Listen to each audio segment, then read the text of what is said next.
now in the palm of your hands.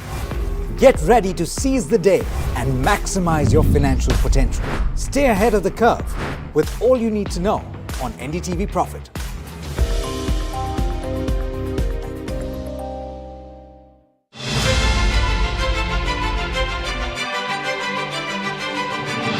Very warm welcome to you all for this NDTV Profit Conclave, which is themed on Viksit Bharat.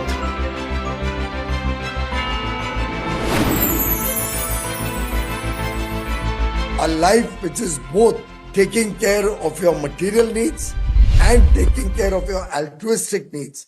That will be the true definition of Viksit Bharat.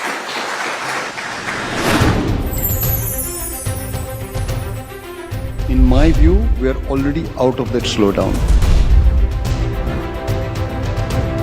For every unlom, you have to have vilom. You can't just keep doing up and up.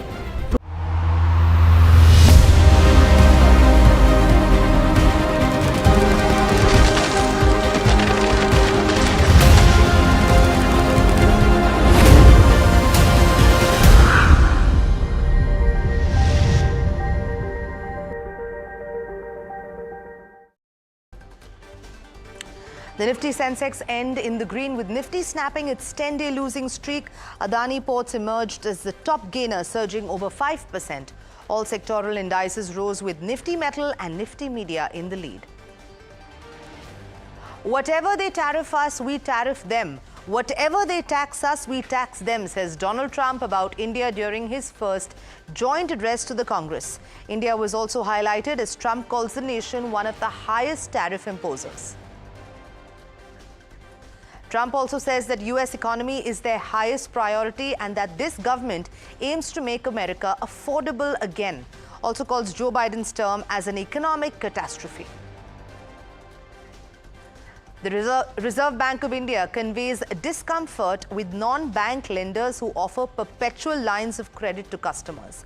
The concern is around products with loan windows where customers borrow as much as they like from the lender within a specified limit.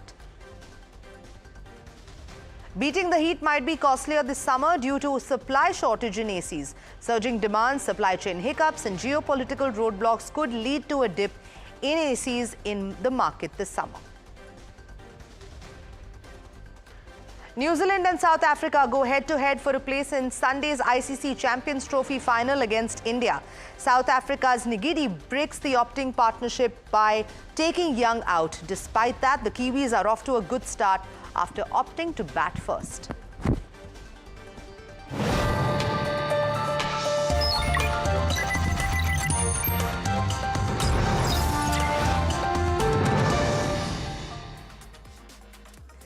Good evening, you're watching Profit 360. I'm Sanjana. Let's take a look immediately at how the markets fared. Benchmarks ended in the green and Nifty actually snapped its record 10-day losing streak. All sectoral indices rose with metal and media in the lead. Now, we saw broader indices also closed higher. And my colleague Anushi joining in with a wrap of all the action today. Well, a couple of highlights. Firstly, as you mentioned, that Nifty 50 benchmark indices have ended their 10-day losing streak and have ended with gains today. In fact, with over 1% of gains in Nifty 50 that we've seen clocking in. Some of the top sectoral gains, some of the top stocks which have gained include the likes of Adani Ports, which was the top gainer in Nifty 50 index, added over 11,827 crore in market cap. Even Adani Enterprises was another top gainer, which saw about 11,663 crore in market cap addition in today. However, we had something like a trend which did end up with gains, but it fell 4% from its intraday highs after the revised addition count that the company posted later on. Do note that firstly, when they had posted their store count addition, it had seen an intraday high of 6.4%, but after the revision, it closed to 2.1% higher at the session's end.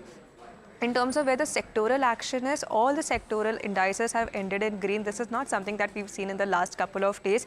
Nifty Metals was the one which was the top sectoral gainer. This was especially after the China stimulus measures which were announced. Amongst that, Nifty Metals has seen gains for the third consecutive session now. Even Nifty Media remained in focus. Nifty Media also remains in green for the second consecutive session. If we just include the top Nifty Metal gainers, we have the likes of Welspun Corporation, Hindustan Copper. But coming to the main action, that's the broader markets. Now, broader markets have continued to outperform the Nifty benchmark indices. As we see, Nifty Midcap 150 ended in green for the third consecutive session. The top gainers here included the likes of Coforge and Hitachi Energy, while Nifty Small Cap 250 ended in green for second consecutive session, with the top gainers including the likes of Craftsman Automation and IIFL Finance. In terms of where the market cap movement is, large caps added over 4.12 lakh crore in market cap. Top contributors being Bharti Airtel and Reliance Industries. Mid caps added about 1.89 lakh crore in market cap today. Top contributors being Adani Total Gas and Bharti Hexacom. In small cap space, we saw an addition of over 1 lakh crore. And this includes the likes of Hindustan Copper and Reddington. So this is the overall picture that we are seeing in terms of where the benchmark indices are, where the broader markets are, and which were the top sectoral gainers and losers in trade today. Right, Anushri, thank you so much for bringing us that update. All sectors closing in the green today. And Ajay Tyagi of UTI Assets spoke to NDTV Profit about the sentiments of domestic investors. He also weighed in on FII selling, and let's hear more from the conversation. The one very predictable nature of the stock market is that human behavior and investor behavior doesn't change. And if you talk about the retail investors in particular, as they say, they all think in herds. They get excited in herds and they panic in herds. So we've seen the excitement over the last 1.5 years. There were many professional, experienced investors who were calling out that markets are overheated. Certain segments of the markets are terribly overheated. Mid and small caps don't make sense. But yet, these were the categories where we just saw a deluge of money month after month. Now, markets have turned around. If you look at the data on a one-year basis, most parts of the market have turned negative, in fact, even large caps, and mid and small caps a little bit more. So obviously, to that extent, this is the next few months and quarters are going to see a reversal of the typical retail investor behavior, which is starting to panic. I hope not, but possibly stop their SIPs, maybe even redeem to some extent. So I won't be surprised if the same old script plays out once again. And moving on, US President Donald Trump delivered his first joint address to the Congress, which quickly turned into a shouting match between the Republicans and Democrats. However, here are some of the key takeaways. A big focus was on the US economy in President Trump's first joint address to the Congress. Trump said rescuing the economy and making America affordable again is his top priority. Trump continued his tough stand on trade, saying that the system has never been fair to the US, even calling out India as one of its highest tariff imposers. Therefore, from April the 2nd, new tariffs kick in, and whatever tariffs are imposed on the US, America will match them. As for countries that don't lower trade barriers, Trump warns they'll be kept out of US markets.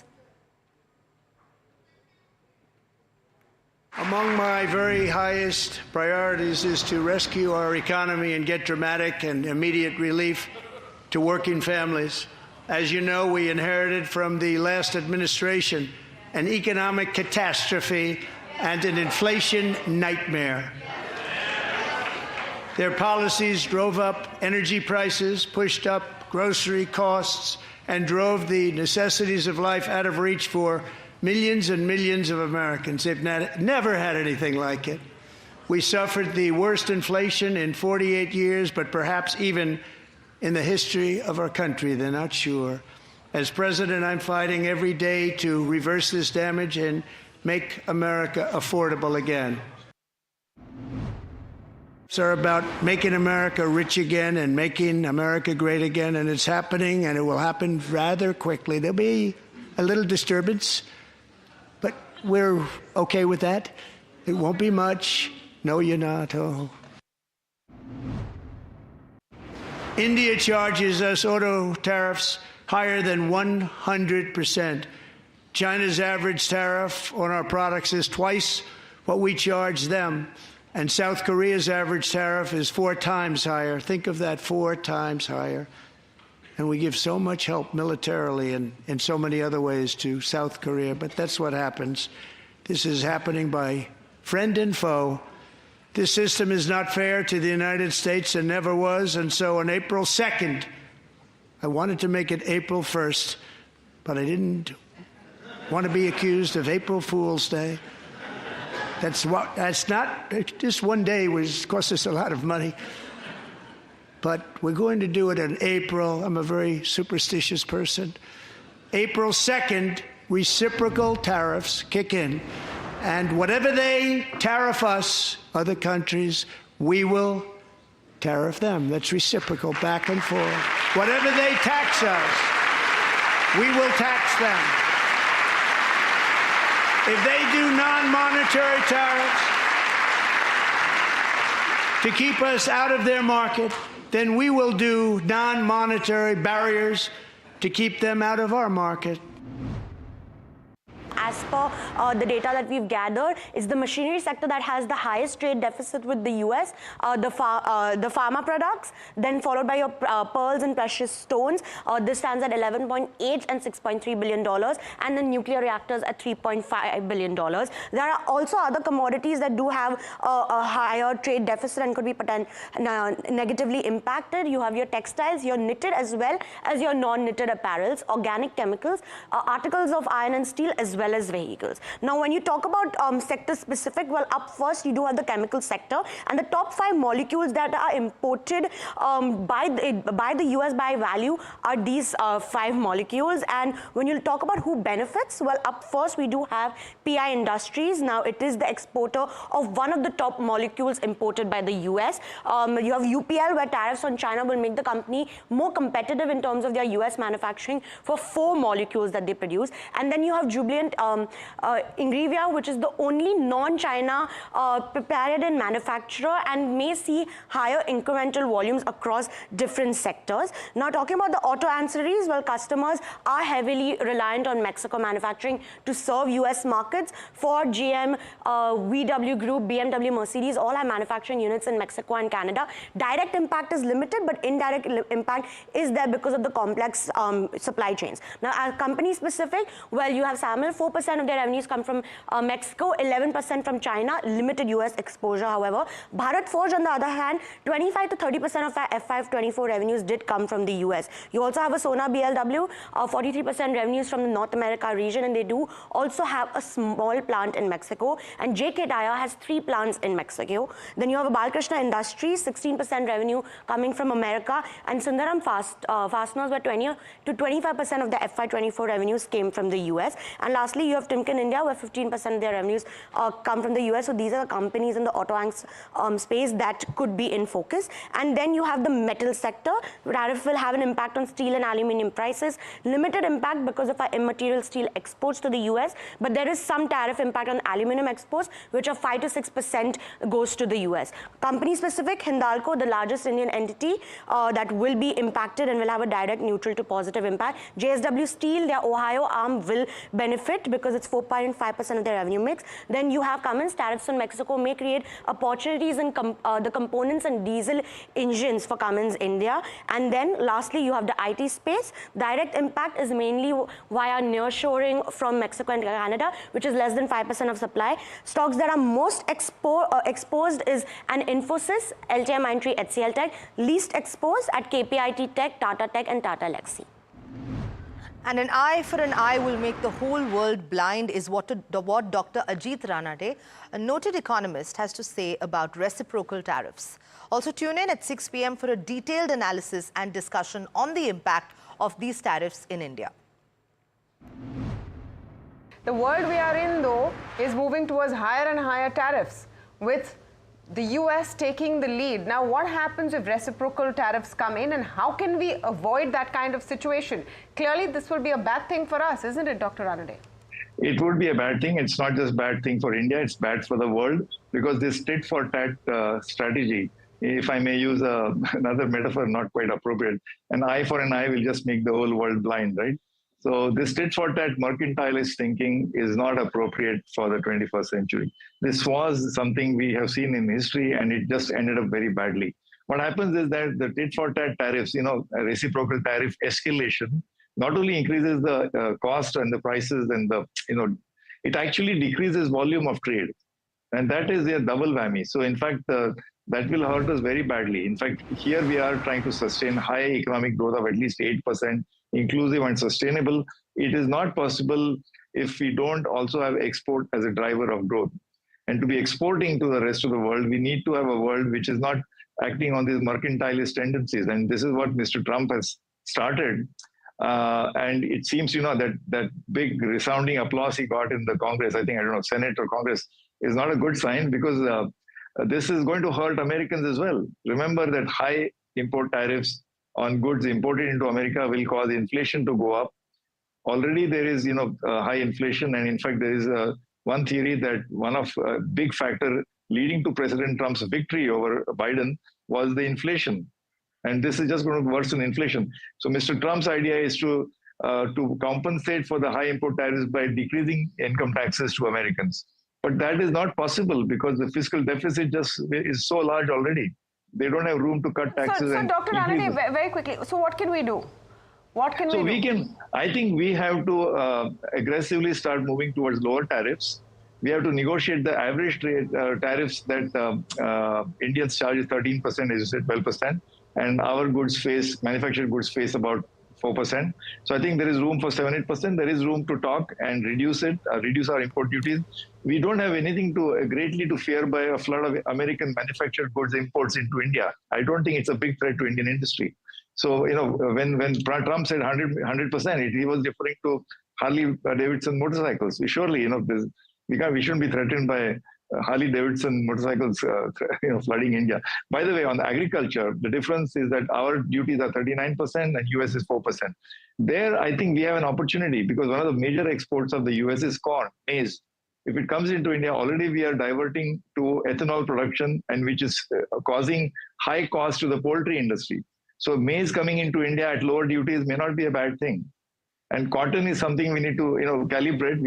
We can lower duties, but we can also impose some quotas. No discussion has happened about quotas. So we can say we will allow you low import duties for American goods to come into India, both agriculture and non-agriculture, but we will also agree on quotas. And that's what the BTA, the bilateral trade agreement details will be in that.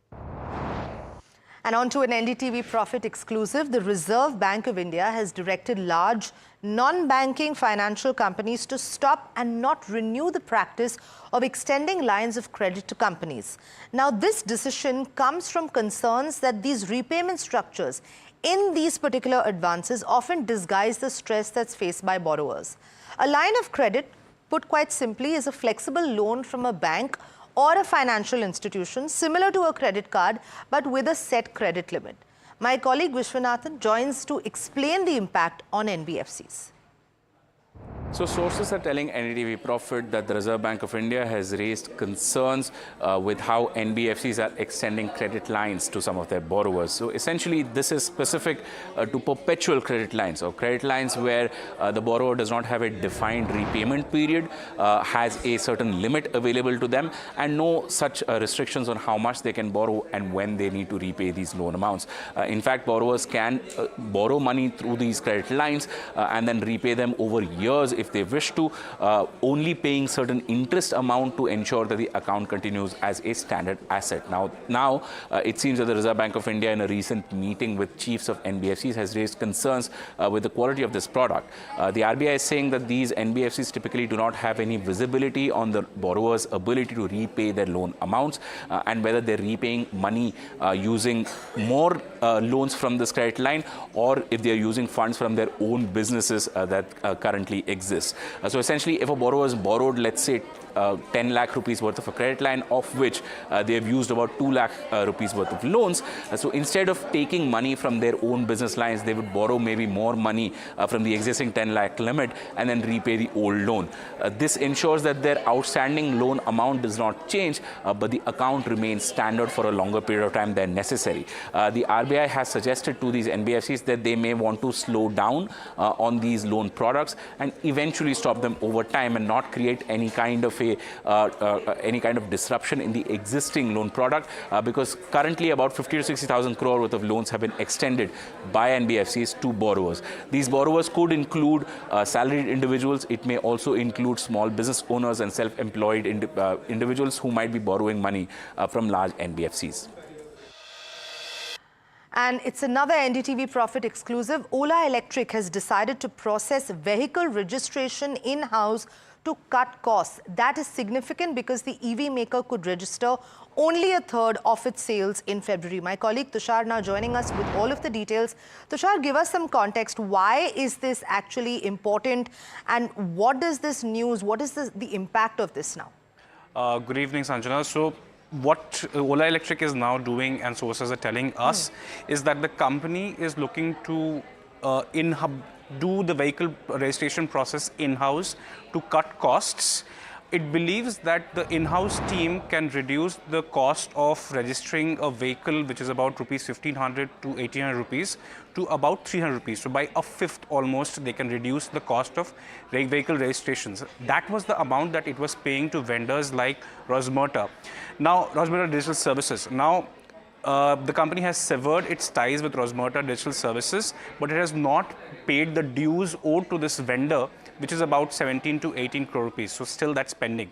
Now, the crux of the matter is still to save cost. Remember, if you are registering a vehicle at about 1,500 to 1,800 rupees, companies claiming they can do it at 300 rupees, a fifth of the cost, at a fifth of the cost. So considerable savings there. But what we have to also see that this also means that it will have higher sales in the month of March. Remember, as you already said, that the company could register about a third of its vehicles, so of its vehicles sold in February.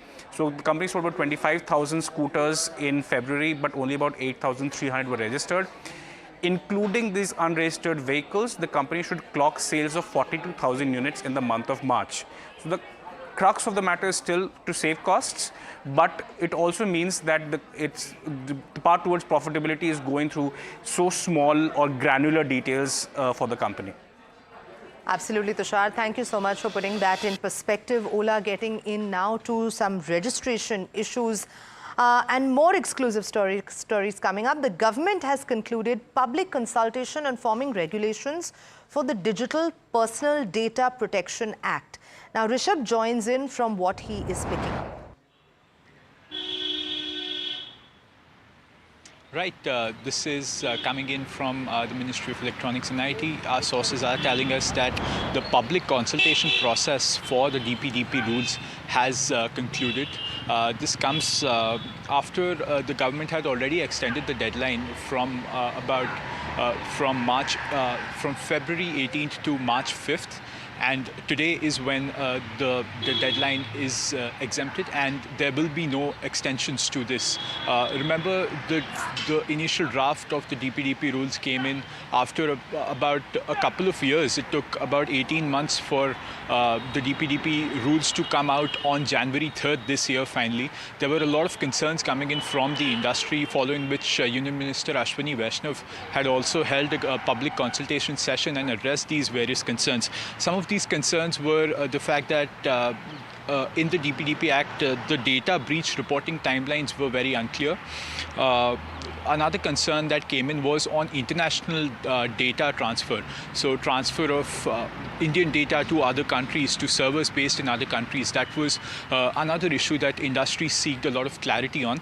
And another concern was the compliance burden that would now fall on social media firms, as well as on a lot of Indian firms which are not probably ready to have their own sort of data regulation framework in place. So these concerns have now been addressed. We will soon have the DPDP Act. That is what sources are telling us, and we will continue to track that as well.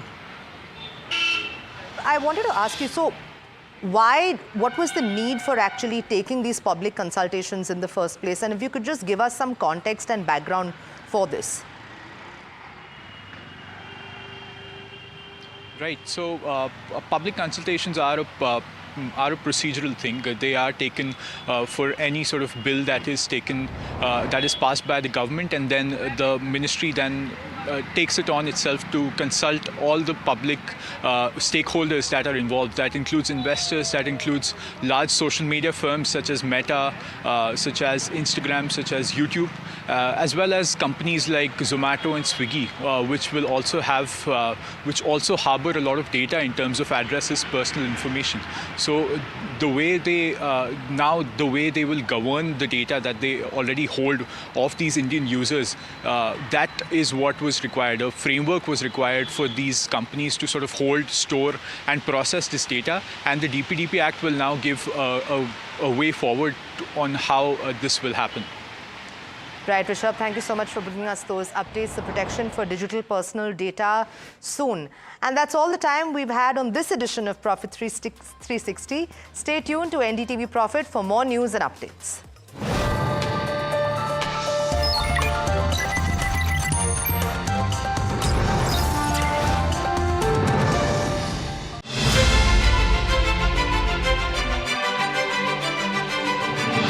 Very warm welcome to you all for this NDTV Profit Conclave, which is themed on Viksit Bharat.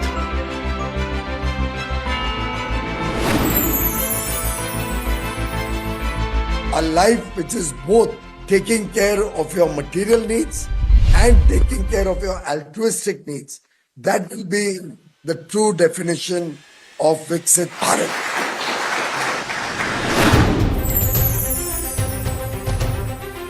In my view, we are already out of that slowdown. For every unloam, you have to have vilom. You can't just keep doing up and up in the breathing also. You have to come down. So the correction and healthy correction is a very, very integral part of the market.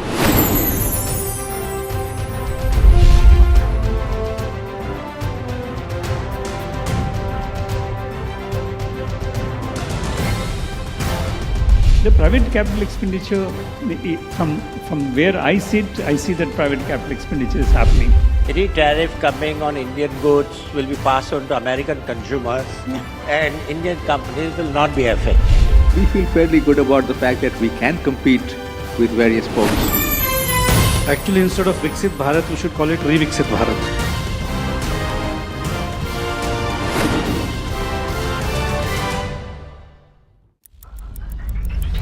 Headlines you start your day with. What matters worldwide is now in the palm of your hands. Get ready to seize the day and maximize your financial potential. Stay ahead of the curve with all you need to know on NDTV Profit.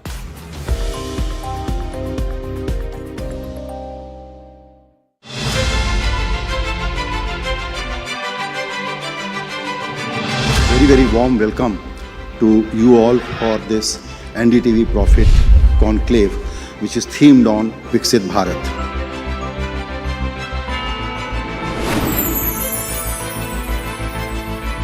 A life which is both taking care of your material needs and taking care of your altruistic needs. That will be the true definition of Viksit Bharat.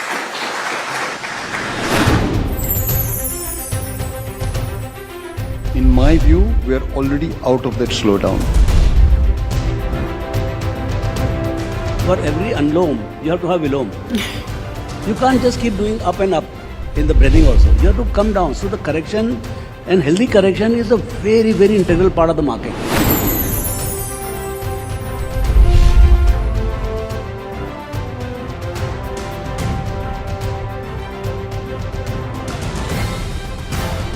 The private capital expenditure, from where I sit, I see that private capital expenditure is happening. Any tariff coming on Indian goods will be passed on to American consumers, and Indian companies will not be affected. We feel fairly good about the fact that we can compete with various ports. Actually, instead of Viksit Bharat, we should call it Re-Viksit Bharat.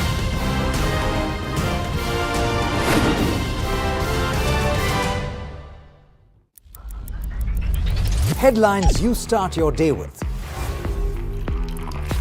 What matters worldwide is now in the palm of your hands. Get ready to seize the day and maximize your financial potential. Stay ahead of the curve with all you need to know on NDTV Profit.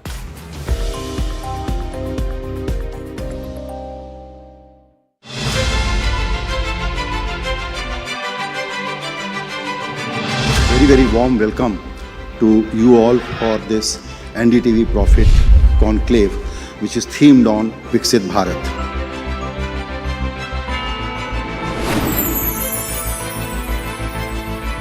A life which is both taking care of your material needs and taking care of your altruistic needs. That will be the true definition of Viksit Bharat.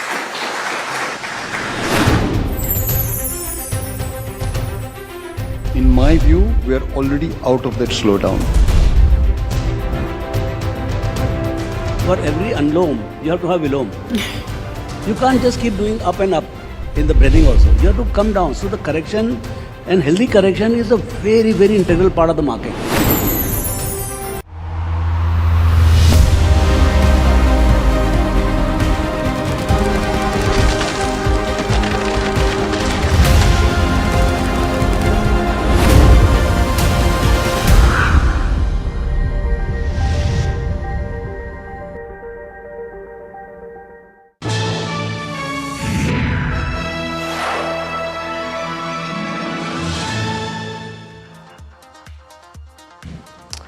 Hello and welcome. This is KYC, a show designed to give regular investors powerful, actionable insights into the fundamentals of a single NSE-listed company every day. Today, we have with us on our radar a company which has, in fact, seen initiation in coverage. This one is from the textiles sector. Sanathan Textiles also recently listed, and we thought it would be a good idea to take this one up, considering we've had a handful of brokerages initiate coverage on this particular company.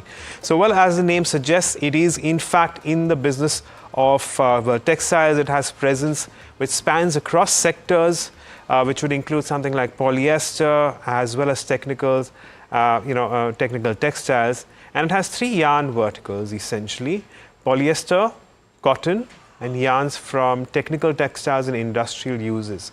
So as you can see, it's a classic textiles company out there, and well, it does see a lot of traction in terms of these three largely well-divided verticals.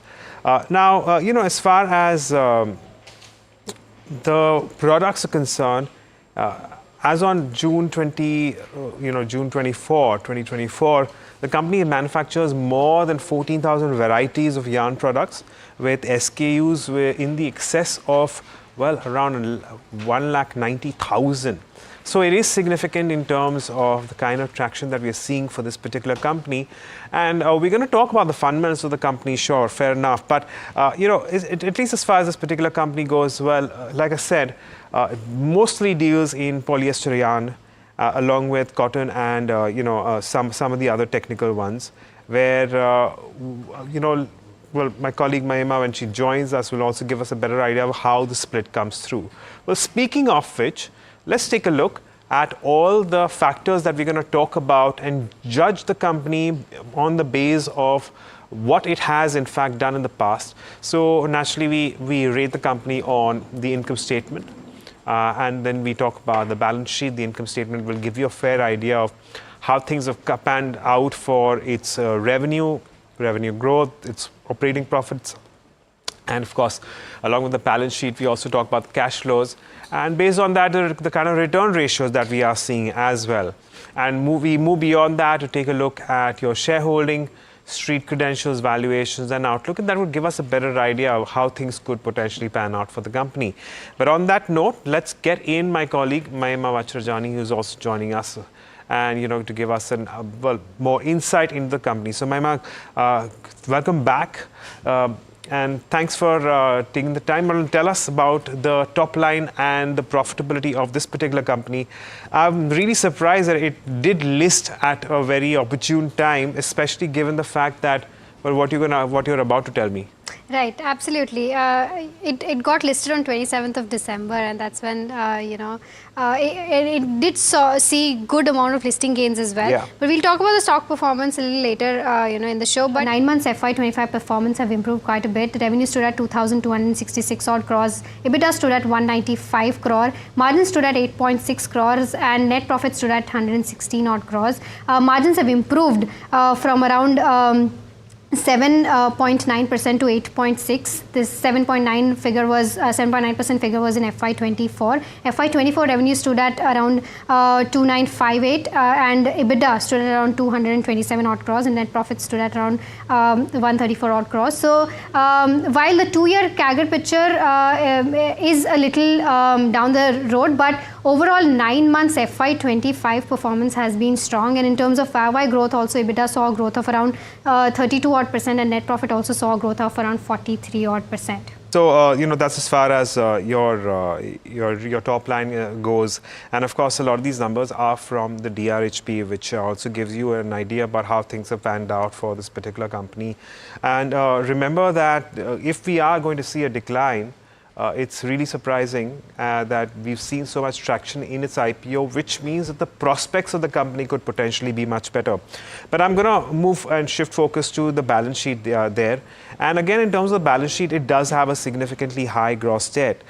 In fact, its net worth stands at around a little less than 1,400 crores, and its overall gross debt stands at around well over 1,600 crores. So it's well over 1:1 in terms of its debt to equity.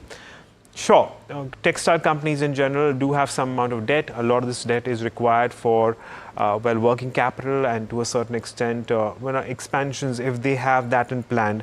And we'll take this up with the management as well with respect to why this gross debt is still high, especially when they have in fact gone ahead and done the IPO, or whether or not the proceeds from the IPO have been used to a certain extent to reduce the debt, because do remember that the company listed back in December, and we're going to wait for more details and updates on that. But at the moment, we're going to give this a thumbs down because even the balance sheet is looking at a slightly higher debt number, which in turn has led to higher finance costs, which in turn has led to lower profitability number. So there's another factor that can weigh down on the profitability of the company. So that's as far as your balance sheet is concerned. Mahima, what about cash flows? Right.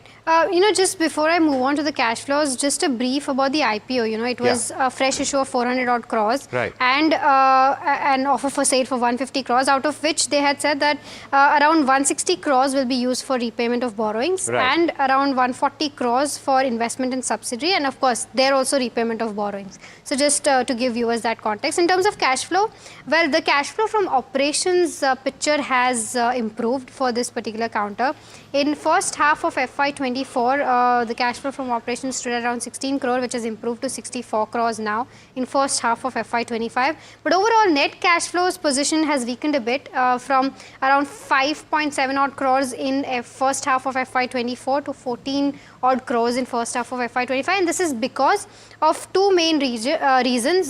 Cash flow from investing activities has seen an outflow of around 36 odd crores, and this is for the purchase of property, plant, equipment. So they might have made some investment when it comes to their manufacturing capabilities. And the other major investment was in their subsidiary, which was for around 77 odd crores, which is why overall net cash flow position has been negative 14 crores. But this is just the picture of first half of FY25. Probably considering the whole year picture, it might turn net cash positive, but that's something to wait and watch. But for now, since cash flow from operations have improved, we've given a thumbs up when it comes to the cash flow metrics. And that's probably the only reason why we're giving this company a benefit of a doubt in terms of the cash flows, because of the improvement in your cash flows from operations, and assuming that they are in expansionary phase, and that your net, under those circumstances, your net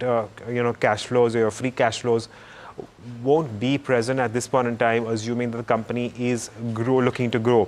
But that brings us to the matter of return ratios. It's not very encouraging. So firstly, the company was working with staggering return ratios back in FY 2022. In fact, very, very healthy return on capital at around 36%, return on equity at around 44%. But this actually took a dramatic turn for the worse in 2023, and it came down to around 15.5% for ROCE, and ROEs at around 14.4%. And in FY24, this has come off even further to numbers which are well below 12%. Now, if you go by the thumb rule of around 20-25% for both ROE and ROCE, well, the company is at a far cry from there. But I'd reckon that this once again will naturally be a consequence of certain challenges with respect to the entire sector, or for that matter, the company adapting to a certain change which may have led to these following ROEs and ROCEs. And the question then is that can these numbers improve? It's something that we'll take up with the management as well. But for now, this is how things stand. So this is as far as your very important financial statements go. Let's look beyond and talk about the shareholding. Mahima, what can you tell us? Right. So since it's just a recently listed company, we have the shareholding data as of 31st December 2024. Strong holding when it comes to the promoters holding, around 78.6% is held by promoters. FI's holding is around 3.8%, DI's holding is around 8.9%, and around 8.8% is held by public. In terms of the total market cap of Sanathan Textiles, it stands at around 2,600 odd crores, out of which around 380 odd crores is the free float available right now. Right. So that's the view with respect to how shareholding goes, but strong promoter holding, which is why we've given a thumbs up to the counter. And of course, the promoter holding is slightly above the minimum that we require, that's 75%. So naturally, over the 5 years, we will see this equity reduce because that's mandated by the SEBI laws. But it has plenty of time, and it's not significantly above the 75% mark.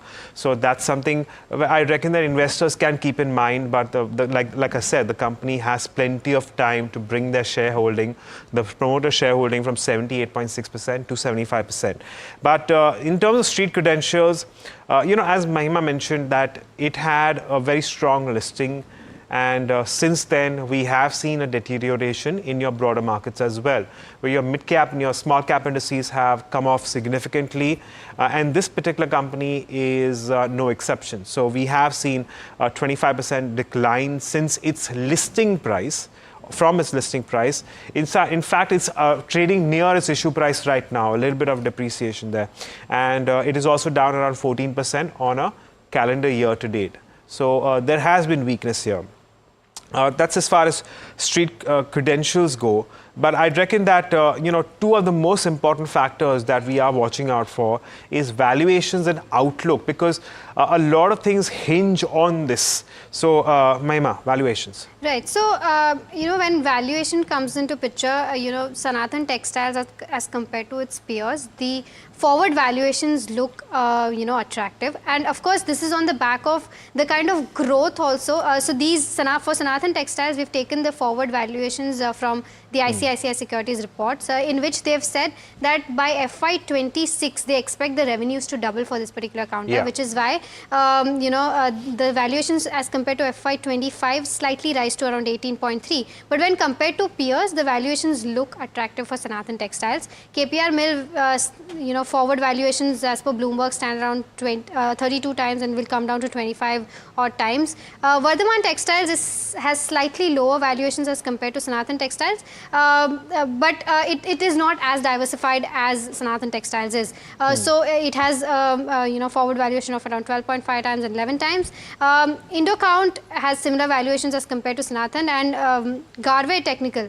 Although this Garvey Technical Fibers is has more contribution coming in from the technical fibers segment, and that's why the valuations there are much more expensive as compared to Sanathan Textile. So forward valuations as compared to peers look cheaper, and the growth that ICICI Securities is penciling in, compared to that, valuations look attractive, which is why we've given a thumbs up right now when it comes to valuations. Yeah, but as Mahima mentioned, that Garvey Technical in this case is a slight exception, which is why you may not want to consider that, but it is comparable to KPR Mill or Vardhaman Textile. And of course, the case for the fact that the company is going to look at a very, very strong FY26. So speaking of the outlook, Mahima, I reckon that's the reason why the company got such a staggering listing in the first place. So tell us about that as well. Right. So, in terms of outlook, again, before I move on to that, ICICI Securities just day before yesterday came out with a report which have initiated a buy with a target price of 461. Yeah. They're expecting a 3-year CAGR growth in terms of revenue, which is 28%. In terms of EBITDA, it is 42%. And in terms of PAT, it is 24%. They're saying that strong growth will be driven by commissioning of Punjab unit in first quarter of FY26.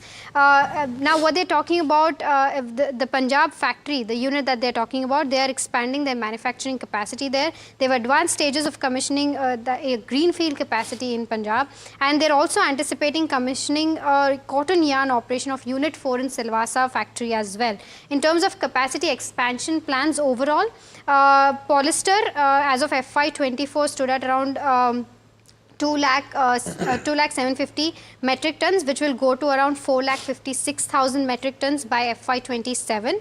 And for cotton yarn, which is around 14,000 metric tons as of FY24, will go to around 24,950 metric tons by FY27. This is the estimated capacity expansion that the company has planned. So this is the overall outlook. So outlook definitely looking strong. They are planning to add capacity, and plus we are also expecting the Bangladesh +1 strategy that will play its part, the UK +1 strategy also playing its part, which is where the growth will come in.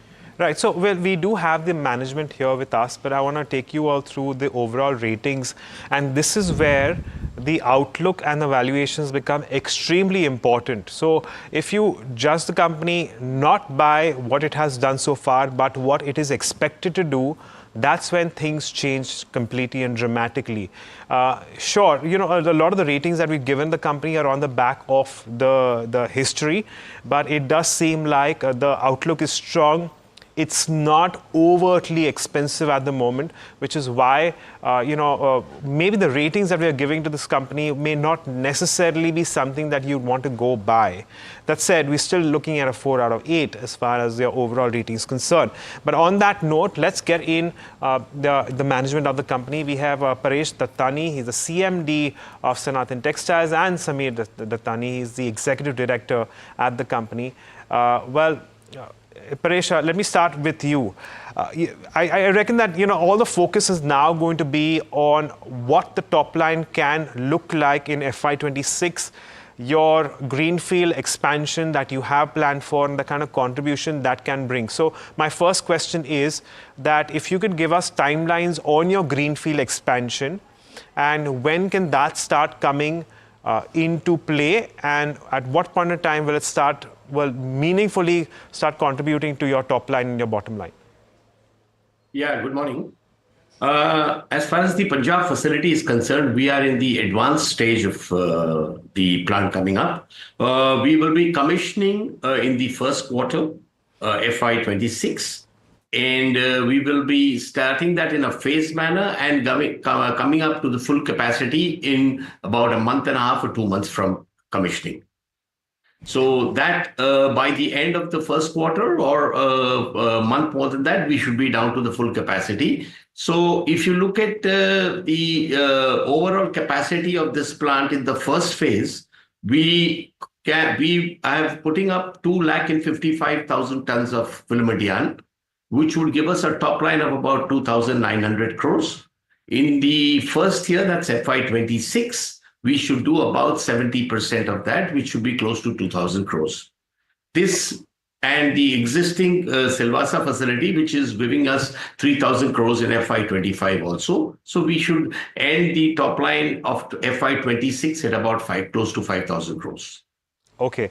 Sameer, if you could give us an idea about, post-IPO proceeds, how they've been used, the impact it has had on your balance sheet, and what does your current balance sheet look like? So where does debt stand right now, and if there are any plans to likely see this number change going forward, do you think that the gross debt could increase or decrease going ahead? So in the IPO, we had clarified that the proceeds will be used to repay the debt. 400 crore rupees out of the primary will be used to repay the existing debt as well as the new borrowing for the new facility. We have completed that. We have repaid the 400 crores. and reduce that burden on the balance sheet. All the other debt that you see on the balance sheet is only for the new facility, which is going to start up in the first quarter, like Paresh Bhai said. And going ahead, once the plant commissions, we're going to have strong positive cash flows to ensure that we continue to repay the debt in time in the coming years. Right. Paresh, Mahima also joining in. I just wanted to understand that, there are huge targets when it comes to, increasing your capacity right now. What does the capacity utilization stand at right now? And what is the kind of capacity utilization that will take place once, in FY26, both your Punjab as well as your Silvassa Unit 4 capacity, is at its, full operation? As far as the Silvassa is concerned, we are even today operating at full utilization, which we've been doing for the last couple of years. We've been stressing assets fully. As far as the Punjab facility, as I mentioned, FY26, we should do about 70% of the capacity. But the following year, we should be up to fully more than 95% utilization on the Punjab facility. Samir, in terms of your product mix in FY24, polyester stood at around 80%, and the balance was with cotton and other technical textiles. Is this mix likely to change as we move into the next couple of years? And does that also, what sort of an impact can it have on your operating margins?